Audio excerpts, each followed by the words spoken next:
Irmãos, enquanto adaptamos a logística aqui, abra sua Bíblia em 1 Coríntios 15.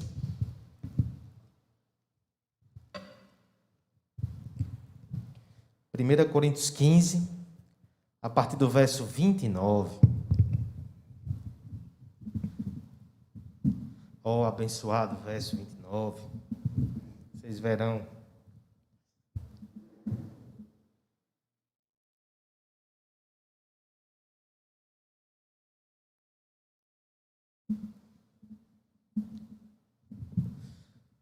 Domingo, dia do Senhor, dia de celebrar a vida, a morte e a ressurreição do nosso Cristo. Essa é a razão e o motivo pelo qual nós adoramos no domingo. A antiga aliança, o dia do descanso e dia que o Senhor separou para a sua adoração pública, era o sábado. Mas o Senhor ressuscitou no domingo e mudou isso. Todo domingo, então, nós temos essa preocupação, esse desejo de ouvir falar sobre a vida, a morte e a ressurreição de Cristo. No último domingo, inclusive, no Salmo 3, esse foi o mote final. Deito, durmo e acordo porque o Senhor nos sustentou. Nós vimos ali uma referência à ressurreição. Mas hoje, nessa ocasião, a Páscoa, nós iremos falar de forma mais explícita sobre esse assunto. Por isso, voltaremos os olhos mais uma vez para esse texto que estamos expondo no decorrer dos anos. 1 Coríntios, capítulo 15, a partir do verso 29. Acompanhe comigo a leitura da palavra de Deus. Doutra maneira, que farão os que se batizam por causa dos mortos, se absolutamente os mortos não ressuscitam? Porque se batizam por causa deles. E porque também nós nos expomos a perigos toda hora. Dia após dia eu morro. Eu protesto, irmãos, pela glória que tenho em vós outros, em Cristo Jesus nosso Senhor. Se como homem lutei em Éfeso com feras, que me aproveita isso? Se os mortos não ressuscitam, comamos e bebamos, que amanhã morreremos. Não vos enganeis, as más conversações corrompem os bons costumes. Tornai-vos à sobriedade, como é justo, e não pequeis, porque alguns ainda não têm conhecimento de Deus. Isto digo para a vergonha vossa. Irmãos, responda com muita sinceridade. Para que serve o pastor? Para que serve o teólogo? Para que serve a teologia? Quando o pneu do nosso carro fura, quando a eletricidade da casa dá problema, quando o nosso dente dói, tantos outros profissionais são mais úteis do que um pastor, um teólogo ou um músico cristão. No entanto, quando uma criança nasce, quando um casal se une em matrimônio, ou quando um parente morre, aí surge a utilidade.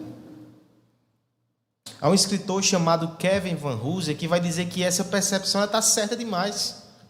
O momento em que o ministério da palavra ele é mais proeminente e útil é exatamente nessas confluências entre a morte e a vida. No entanto, essas pontes de contato, elas deveriam ser muito mais presentes no nosso dia a dia. Um filósofo do passado disse que o homem é o ser para a morte. Porque o que diferencia-nos dos animais é a consciência da nossa finitude, da nossa fragilidade e da nossa iminente morte. Assim, nós precisamos aprender a morrer para que possamos viver. Agora veja então, qual é o papel do pastor e da teologia na morte e na vida. Porque se todo homem caminha para a morte, é o ser para a morte, esse é o destino do homem natural. Deixa eu dar um passo além com você logo de cara. O homem em Cristo, ele é o ser para a ressurreição. Nós não caminhamos somente para a morte. Nós caminhamos para a morte da morte em Jesus Cristo. E isso deve mudar a nossa perspectiva. Para que serve então o pastor e a teologia? Para nos ensinar sobre vida, sobre morte, sobre ressurreição e a vida que nasce dela. Há uma vida que flui da ressurreição. É exatamente sobre isso que fala o nosso texto nessa noite. O capítulo 15 de Coríntios, da primeira epístola de Paulo aos Coríntios, são mais de 50 versos, para ser mais preciso, 58. E todos eles abordam o tema da ressurreição, porque isso era um problema naquela igreja. Alguns não criam na ressurreição. E Paulo está respondendo questões relativas a isso. Por tradição, criada pelo próprio Deus, o que tem nos acontecido aqui no jardim é que a cada domingo de Páscoa nós temos exposto uma parte desse texto. Em 2019, primeiro ano, café da manhã, você lembra, você estava aqui. Nos versos 1 até o verso 19, nós vimos Paulo argumentando sobre a importância da doutrina da ressurreição. Até porque Cristo ressuscitou, como nós negaremos isso? Isso vai afetar o nosso evangelho, vai afetar a nossa fé, vai afetar a nossa esperança. É nesse texto que Paulo chega a dizer, se nós não cremos na ressurreição, nós somos os mais infelizes dos homens. Mas aí dos versos 20 ao verso 28, o ano passado, já na pandemia, igreja fechada naquela época também, nós vimos que Paulo faz um parêntese e destaca um efeito poderoso da ressurreição. O último inimigo, que é a morte, vai ser vencido por Cristo. Que doutrina preciosa! Mas agora, a partir do verso 29, ele continua argumentando. E ele vai nos mostrar, de forma muito prática, quais são os efeitos que a ressurreição já produz na nossa vida hoje. Sabemos sim que a ressurreição está lá no limiar da nossa vida. Mas hoje, ela já produz efeitos. Ela já produz uma vida que nasce da ressurreição. Nós veremos, irmãos, que como povo da ressurreição, esses efeitos já são nossos e já tem que estar presentes na nossa vida. 3 efeitos. O primeiro deles, no verso 29, a ressurreição, ela proporciona a esperança do reencontro. Segundo efeito, versos 30 a 32, a ressurreição sustenta os nossos sacrifícios pela fé. E por fim, versos 33 e 34, a ressurreição antecipa a nova vida em santidade. Primeira verdade, então, e primeiro fruto já presente da ressurreição em nossas vidas. A ressurreição, ela proporciona a esperança do reencontro. Gostaria de pedir que algum irmão lesse o temível verso 29 de 1 Coríntios 15. De outra maneira, que farão os que se batizam por causa dos mortos? Se absolutamente os mortos não ressuscitam, por que se batizam por causa deles? Essa semana, irmãos, nós tivemos mais um caso de morte na família de irmãos da nossa igreja aqui. O diácono Gilson, pai do nosso irmão Gustavo, ele faleceu. Nós estivemos aqui com os presbíteros da igreja. Gostaria de agradecer publicamente aos presbíteros pelo apoio que deu ao nosso irmão e à família lutada. E naquele momento, na sexta-feira, fomos ali ao Campo Santo, até em conversas com os presbíteros e analisando toda aquela circunstância. Uma das coisas que eu percebi, irmãos, é como de alguma forma, aquele lugar, mesmo que remeta à dor e à tristeza, ele é bem cuidado. São paisagens bonitas e os mortos da família, eles são colocados todos juntos. Por quê? Eu me lembrei de um pastor do passado chamado Thomas Halliburton, não sei nem se pronunciar assim o seu nome, que por pedido seu, ele foi enterrado justamente do lado do conhecido pastor Samuel Rutherford. E sabe por que ele fez isso? Porque ele disse que ele desejava ver a alegria de Rutherford quando ele ressuscitasse dos mortos na segunda vinda de Cristo. O lugar onde o nosso corpo é posto para descansar, de alguma forma ele exprime a nossa visão.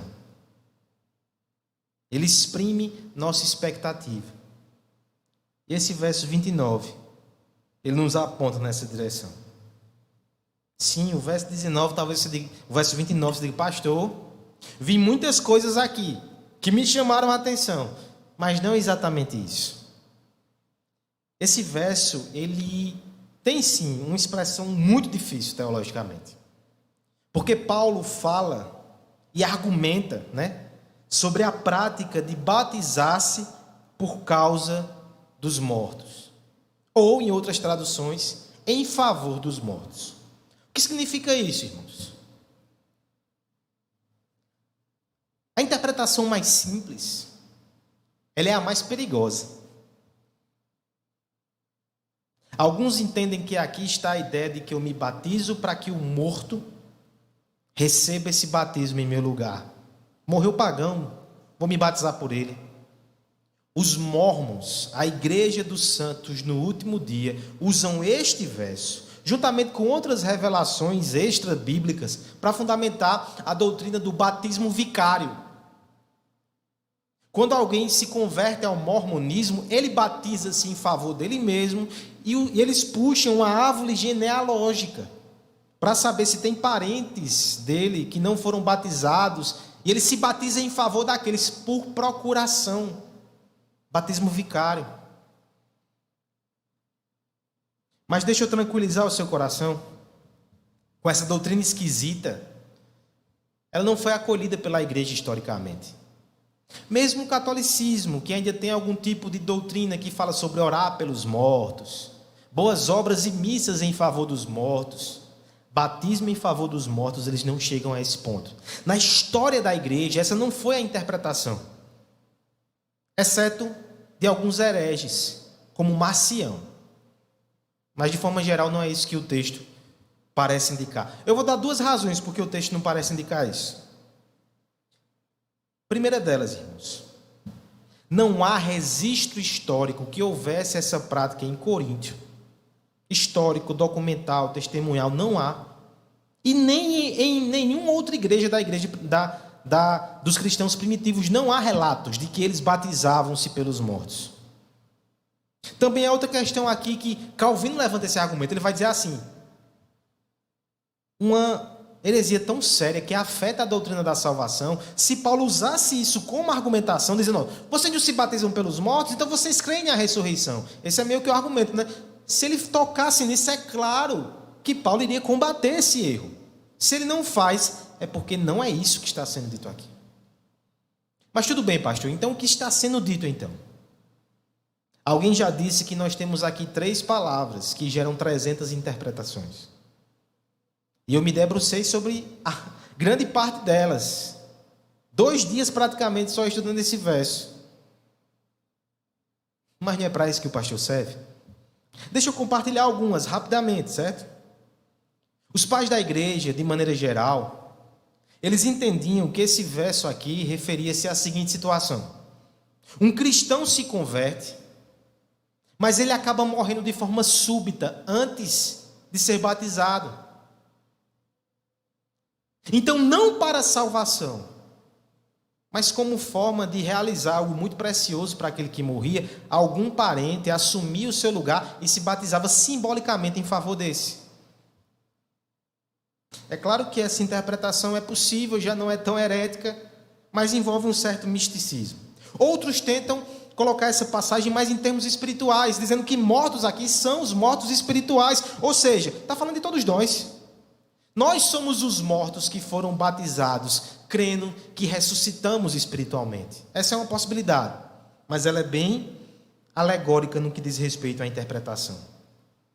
Calvino entende que o morto aqui é aquele que é dado como morto já. É aquela pessoa que se converte no leito. E ele recebe o batismo, até sem pouca instrução. Esse é o batismo dos mortos, como se fosse o último ato, batiza. Eu, particularmente, entre todas as opções, eu gostei muito de uma. Alguns intérpretes entendem que, no caso aqui, a partícula pode ser compreendida, essa partícula aqui pode ser compreendida como homenagem aos mortos.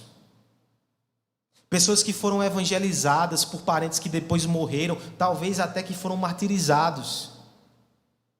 E na hora do seu batismo, eles batizavam-se e faziam referência àqueles que pregaram para eles. Eles batizam-se por causa dos mortos que pregaram em seu favor. E eles fazem isso como uma homenagem para ser registrada nos anais da eternidade. Essa é uma outra possibilidade. Qual é a certa?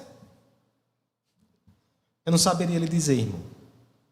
Nós não temos como chegar a uma questão conclusiva aqui. Então, como nós nos aproveitamos de alguma forma desse verso? Eu confesso que isso também foi uma luta. Mas há algo comum aqui que liga todas essas opções, menos as mais alegóricas. Há algo por trás aqui que é comum a todas elas. E eu vi um pregador confirmando essa interpretação e isso tranquilizou meu coração também. Apelei. Era um sermão em inglês de John MacArthur, mas eu percebi que ele estava indo nessa linha. Sabe o que une todas essas possibilidades? A ideia de que depois da vida, mesmo os mortos, eles ressurgirão. E por isso nós batizamos, seja para homenagear, seja para fazer um ato de vontade última, como os pais da igreja entenderam esse versículo inicialmente, mas de algum modo, aquelas pessoas que foram levadas de nós pela morte, elas retornarão. Então nós fazemos esse batismo de alguma forma, fazendo referência a eles, porque um dia nós os reencontraremos e compartilharemos com ele desse ato, mesmo que eles não estivessem presentes mais nesse batismo. Mas eles voltarão. Nós os reencontraremos e poderemos compartilhar isso. Esse é o argumento de Paulo. Vocês praticam algum ato que nós não sabemos ao certo o que era, que tem ligação com essa esperança de reencontro. E se vocês fazem isso, irmãos, é porque vocês creem na ressurreição. De algum modo, a doutrina da ressurreição conforta o coração de vocês com a esperança do reencontro. Só há essa esperança por causa da ressurreição. Isso os anima, diminui o luto e dá até coragem de enfrentar as intercorrências e os desafios da vida. Esses dias eu tenho lido pela primeira vez O Senhor dos Anéis. E é claro que a gente lê aquela saga, são tantas páginas e compara aos filmes, ainda que longos, mas tem alguns detalhes que são mais fortes no texto. Isso é normal, não é uma crítica aos filmes, que são fantásticos.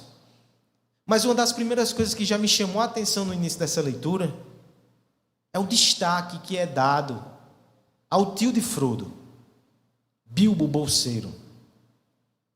Aquele personagem nem é tão evidenciado assim no filme. Mas no livro, depois que Bilbo vai embora, passam-se 11 anos e Frodo ainda fica falando sobre ele com saudade e pensa, porque eu não fui com ele para essa viagem final. Acontece que na noite em que Frodo precisa abandonar o condado, que o mago Gandalf, ele fala sobre os riscos daquele anel que Bilbo deixou com ele, que ele tem que se atirar numa aventura contra criaturas que são muito maiores do que ele é um pequeno hobbit. Ele vai enfrentar perigo de morte, ele vai enfrentar as trevas. Mas ele precisa ir embora. É interessante que no livro, enquanto Gandalf fala coisas assustadoras, de repente, mesmo no meio do medo, do pavor, a mente de Frodo para e faz uma reflexão. Você quase que sente a voz do mago em segundo plano. Ele diz: eu vou me reencontrar com Bilbo. Eu vou poder revê-lo. E naquele momento, mesmo com as notícias terríveis ao seu redor e assustadoras para ele, tem um pingo de alegria, de consolo e até de ânimo para encarar aquela peregrinação. Porque ele tem a esperança de reencontrar o seu tio no final da jornada. Eu não sei a certo se isso acontece. Eu não assisti o último filme e eu estou só no começo do livro. Mas no que diz respeito aos cristãos, um dia nós precisaremos sair do conforto da nossa casa, do nosso abrigo terreno, para enfrentar uma estrada cheia de perigos, cheia de escuridão. Mas iremos atravessar esse vale com a certeza de reencontros que vão alegrar o nosso coração. Nós vamos encontrar parentes e amigos que estão com o Senhor. É claro que a maior alegria vai ser ver o próprio Senhor. Mas vai ser tão maravilhoso estar perto de pessoas que partiram. E isso já tem que consolar o nosso coração hoje. Não foi assim que Paulo aplicou essa doutrina no texto que o presbítero Maicon leu? Nós não podemos sofrer como os demais, porque nós sabemos que os mortos no Senhor voltarão junto com Ele, nós estaremos com Ele. Portanto, consolem-se hoje. Consolem-se hoje com essa perspectiva. Irmãos, a ressurreição já tem que produzir esse acalento, esse afago nas nossas almas. Isso eu digo para você que está enlutado. Não só nesses últimos dias, eu sei que para vocês essa palavra é mais forte. Mas para todos que já perderam alguém que amavam, mas que sabem que Ele está com o Senhor. Pense no último abraço. Qual foi o último abraço que você deu? Se você soubesse, talvez ele teria sido mais apertado, mais lento. Mas não se cobre tanto assim. Nenhum afago jamais merecerá esse título de o último, porque sempre vai ficar uma ausência de calor nos nossos braços, que vai lembrar aquela ausência que nos fere. Mas eu tenho boa notícia para você nessa noite. O último abraço, ele não foi o derradeiro. O Evangelho nos promete que não haverá último abraço nunca para aqueles que foram abraçados pela salvação em Cristo. A morte terá fim, o carinho afetuoso não. É isso que nos garante a ressurreição. Você vai reencontrar aqueles que estão agora com Cristo. Isso tem que consolar o teu coração hoje. Isso também tem que te alertar para que você possa pregar o Evangelho para os seus parentes que ainda não têm essa fé na ressurreição. Porque só reencontraremos aqueles que estão em Cristo. Então pregue e ore pela vida daqueles que você ama. E se você está aqui nos acompanhando e você ainda não tem essa fé em Cristo e não entregou a sua vida a Ele, deixa eu ser muito claro com você, não existe batismo por procuração. O texto não fala sobre isso. Mas o texto fala sobre uma reunião de pessoas que amam uns aos outros e amam Jesus Cristo. Entrega a sua vida a Jesus e faça parte desse comboio da esperança. Seus parentes não vão poder se batizar por você quando você morrer, mas eles podem ser consolados quando isso acontecer. Esse é o primeiro efeito prático dessa vida que nasce da ressurreição. Nós somos consolados hoje com a esperança do reencontro. Mas os versos 30 e 32 nos dão outro efeito prático da ressurreição. A ressurreição sustenta os nossos sacrifícios pela fé. Versos 30 e 32, por favor. E porque também nós nos expomos a perigos a toda hora. Se... É 30 e 32? 30 e 32. 32? Dia após dia morro.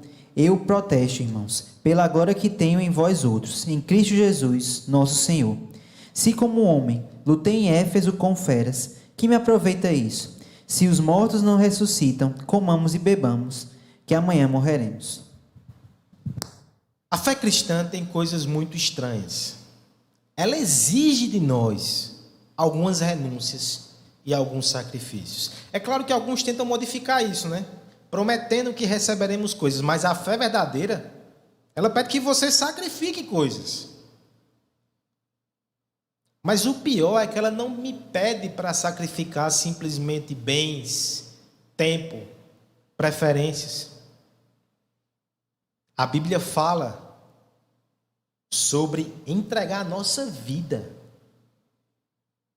Talvez você diga, pastor, eu não tenho nada, tudo que eu tenho é minha vida para poder batalhar. É isso que Cristo está pedindo? É. Mas sabe o que fundamenta essa entrega, esse sacrifício em prol do reino de Deus? É o que o apóstolo Paulo vai destacar aqui como segundo efeito prático. Ele vai dizer, irmãos, vocês estão pensando que eu sou um inconsequente? Ele vai dizer no verso 30, se não existe ressurreição, por que nós estamos nos expondo a perigo toda hora? Somos loucos? Aqui ele está falando dos apóstolos, que arriscavam a sua vida em prol da pregação do evangelho. Ele está dizendo, se essa vida fosse tudo que a gente tem, por que a gente está se arriscando tanto? Olhe para Pedro, olhe para mim, olhe para Timóteo que me acompanha nas minhas viagens. Somos insensatos que não valorizamos a nossa vida? Somos kamikazes se atirando no risco sem medir as consequências? Não. Não. Nós cremos que há uma outra vida. E essa perspectiva de que há uma outra vida melhor que nos espera é que nos faz não valorizar tanto assim a que temos agora, ao ponto de não obedecer o chamado de Deus para nos preservar. É por isso que ele vai dizer no verso 31, dia após dia eu morro.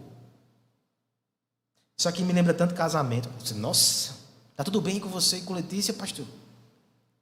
Mas é porque é o seguinte,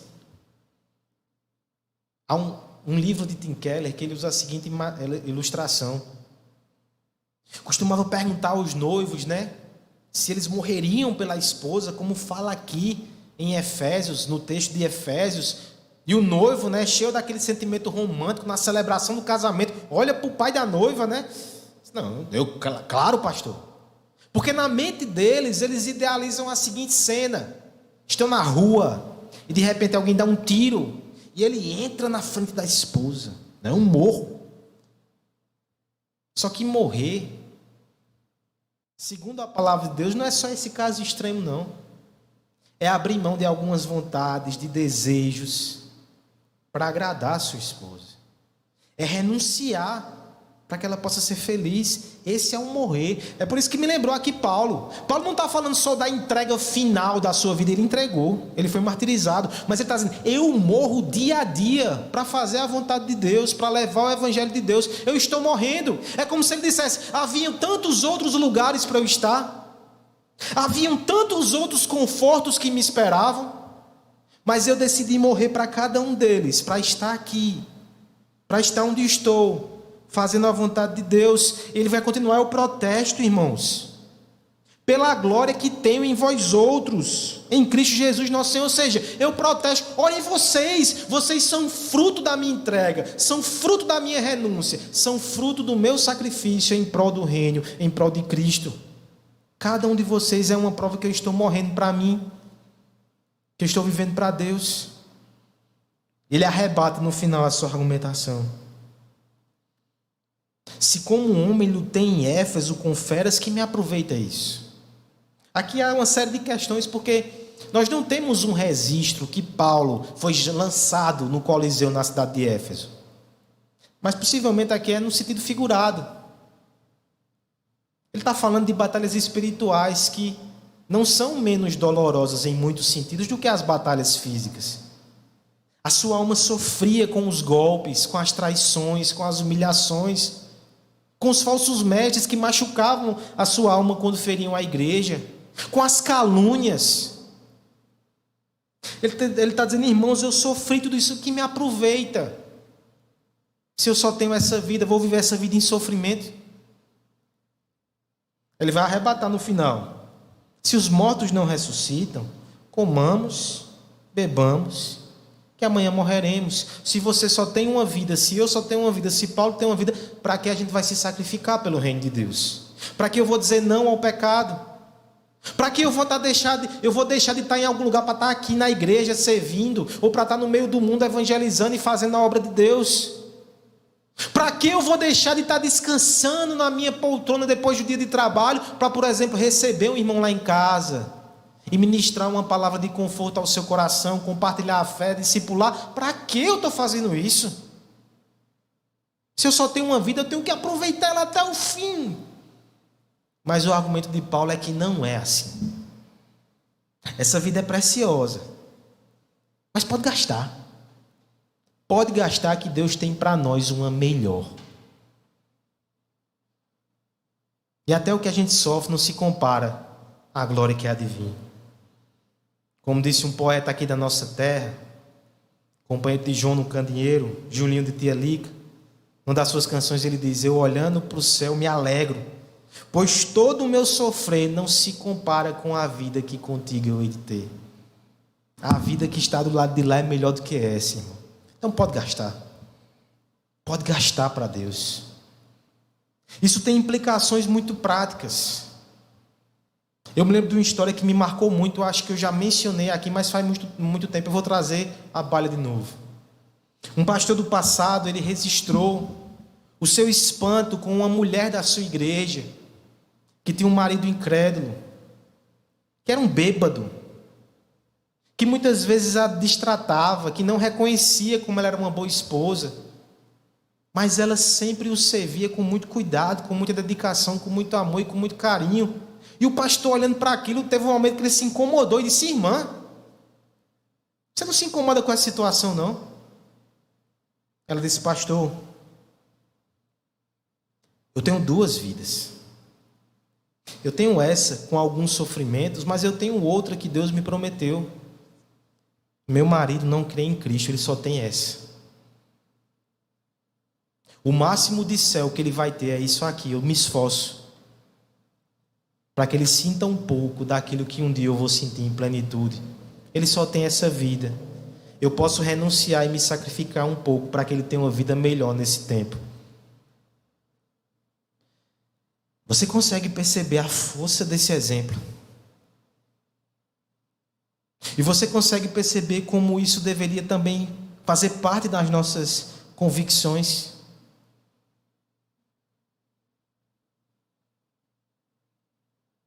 Não viva somente para o seu conforto nessa vida. Se você de fato crê que há ressurreição, gaste-se mais. Entregue mais o que Deus te deu. Isso é uma palavra de ânimo para os irmãos que estão aqui engajados com a obra de Cristo. Especialmente esses irmãos aqui que se esforçam tanto nessas épocas, que exigem-se mais dele nas transmissões. Vocês estão gastando a vida da forma certa. Mas é para todos nós, servos de Cristo. Vamos fazer mais. Vamos investir mais nas pessoas e na eternidade. Vamos gastar mais a vida que Deus nos deu. Gaste ela toda para Deus. Ele vai te dar uma melhor. Essa é a nossa esperança. Não dê migalhas àquele que te deu tudo. E aquele que promete muito mais a você no novo céu, na nova terra e na nova vida em Jesus Cristo. Esse é um efeito prático da ressurreição. Ela nos consola com a promessa de reencontro, mas ela também nos fortalece, nos capacita para nos sacrificar hoje pela fé. Por fim, o último efeito é que a ressurreição antecipa a nova vida em santidade. Versos 33 e 34 para concluirmos. Não vos enganeis, as más conversações corrompem os bons costumes. Tornai-vos à sobriedade, como é justo, e não pequeis, porque alguns ainda não têm conhecimento de Deus, e isto digo para a vergonha vossa. No início eu levantei a questão de Kevin Van Hooser sobre qual é o papel, qual é a função do teólogo. Ele vai dizer que nós lidamos com vida, com morte e com ressurreição, e que nós devemos ensinar a igreja a viver e a andar como povo da ressurreição. E ele diz algo mais, ele vai dizer porque nós somos a embaixada da nova criação. Veja que interessante, irmãos. Nós estamos aqui nesse mundo que vive no sistema da morte. Mas nós somos a embaixada da ressurreição e da nossa vida, da nova vida que há em Cristo. Um estudioso da igreja primitiva vai dizer que algo que marcou aquela sociedade é que aqueles irmãos, aquela igreja, em algum sentido, eles viviam como se já estivessem na nova criação de Deus. E nós já estamos. Como povo da ressurreição, nós já estamos. Paulo vem argumentando sobre isso, mas ele termina com uma exortação mais direta. Verso 33. Não vos enganeis. E o não vos enganeis aqui, na construção do original, é mais na direção do não parem de se enganar. Não continuem se enganando. Não é um alerta para quem pode cair no erro, não. É para quem estava no erro, ele quer que pare. Certo? Qual é o erro aqui? Ele vai usar aqui uma citação de um poeta grego. Olha que interessante. Meneandro, em uma das suas peças, ele colocou essa seguinte frase: as más conversações corrompem os maus costumes. Isso caiu na cultura popular. É como se fosse o ser ou não ser, de Shakespeare. Ou então, não sei, só sei que foi assim, de Chicó. É uma frase que tomou a boca do povo. Paulo pega ela e diz: olha, há uma verdade aqui da graça comum de Deus.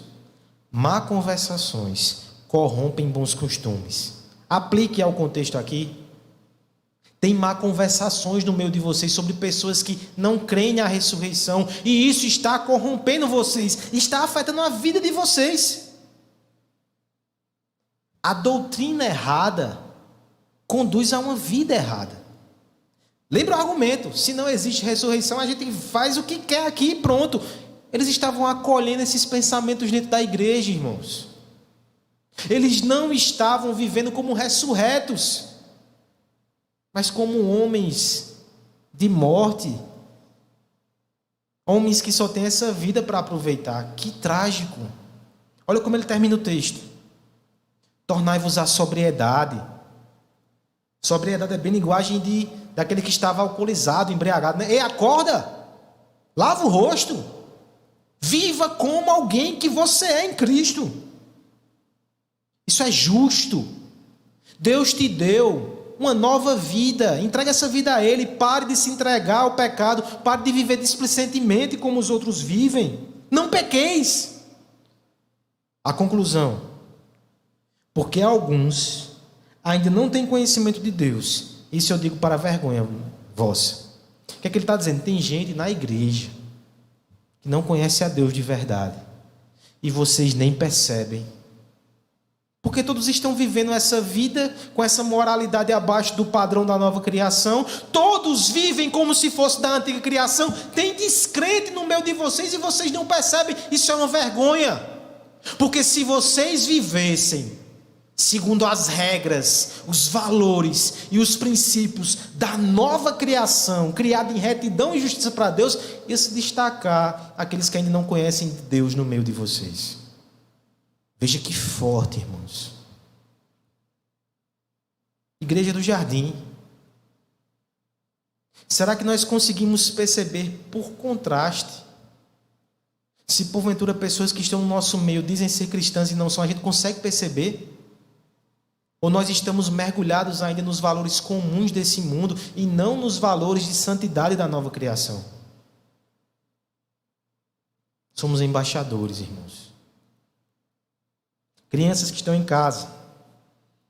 Imagine que os pais de vocês receberam a missão de ser embaixador no país mais fantástico do mundo. Não sei o que é que você acha, qual é esse país, coloca qualquer um.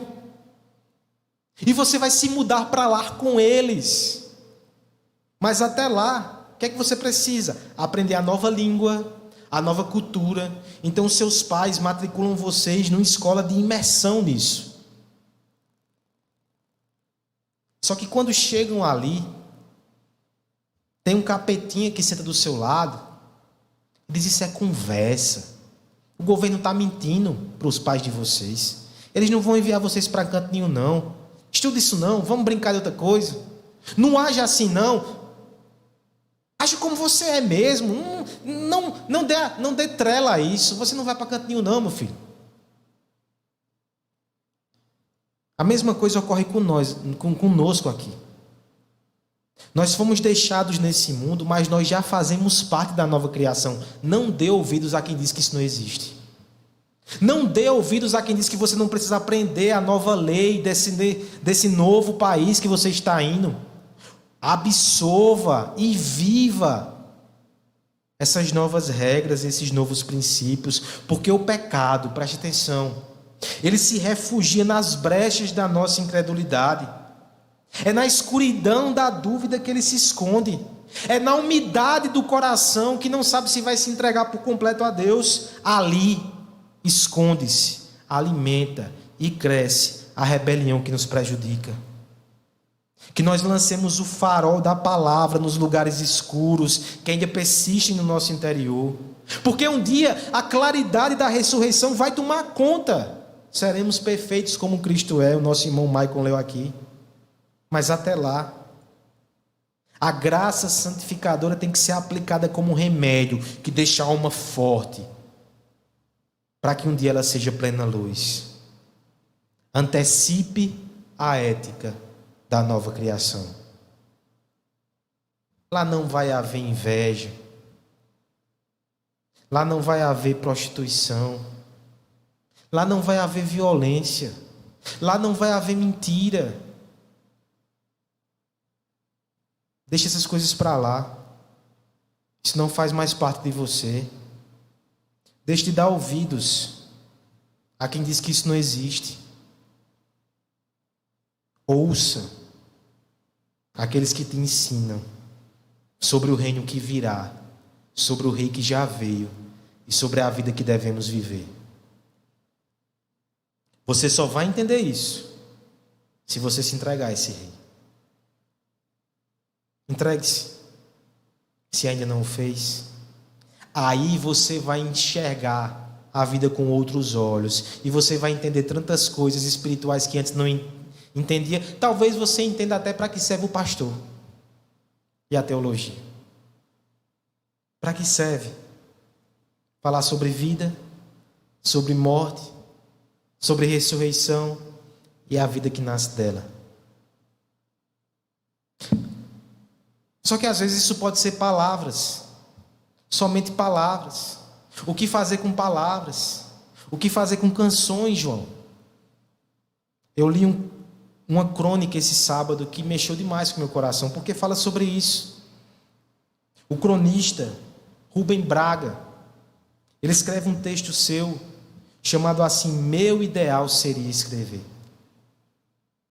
E ele meio que discute sobre o que ele deseja como escritor e como cronista. Ele diz assim: meu ideal seria escrever uma história tão engraçada que aquela moça que está naquela casa cinzenta, quando lesse a minha história no jornal, ela risse tanto que chegasse a chorar e dissesse: ai meu Deus, que história mais engraçada. Então ela contasse para a cozinheira, telefonaria para 2 ou 3 amigas para contar a história, e todos a quem ela contasse ririam muito e ficariam alegremente espantados ao vê-la tão alegre.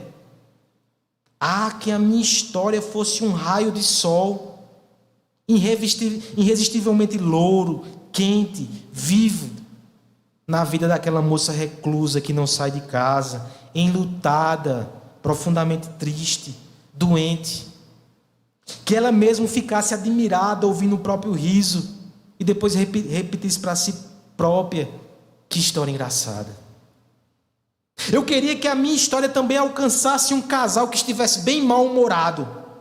O marido bastante aborrecido com a sua mulher, a mulher bastante irritada com o marido, mas que esse casal fosse atingido pela minha história. O marido leria primeiro e começaria a rir, e isso aumentaria a irritação da mulher. Mas apesar da sua má vontade, ela tomaria conhecimento da história.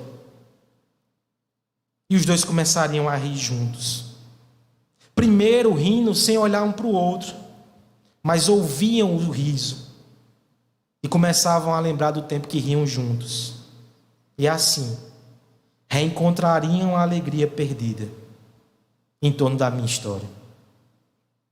Que a minha história alcançasse as cadeias, os hospitais e as salas de espera. Que a minha história chegasse tão fascinante de graça, tão irresistível, tão colorida e tão pura a todos e limpassem os seus corações com lágrimas de alegria. Que o comissário do distrito, o policial, depois de ler a minha história, mandasse soltar os bêbados e as pobres mulheres colhidas nas calçadas e lhe dissesse: por favor, se comportem. Eu não quero prender mais ninguém. E assim, tratasse melhor os empregados, os dependentes, os semelhantes. Que a minha história fizesse isso. Que ela percorresse o mundo. E talvez ela chegasse no ouvido de um sábio japonês que dissesse: essa história não veio de homem. Foi algum anjo que soprou no ouvido dele. E se um dia a história girasse e chegasse em mim de novo, eu diria: é verdade. Porque a única coisa que me importava naquele dia era escrever uma história que arrancasse um riso da moça enlutada naquela casa cinza. Nós temos uma história que veio do céu. Nós temos uma história que traz alegria aos enlutados. A ressurreição faz isso, porque promove reencontros. Nós temos uma história que reconcilia casais amargurados e que ensinam todos a deixar de lado velhas tristezas para abraçar uma vida de novas alegrias, com sacrifícios até. A ressurreição faz isso.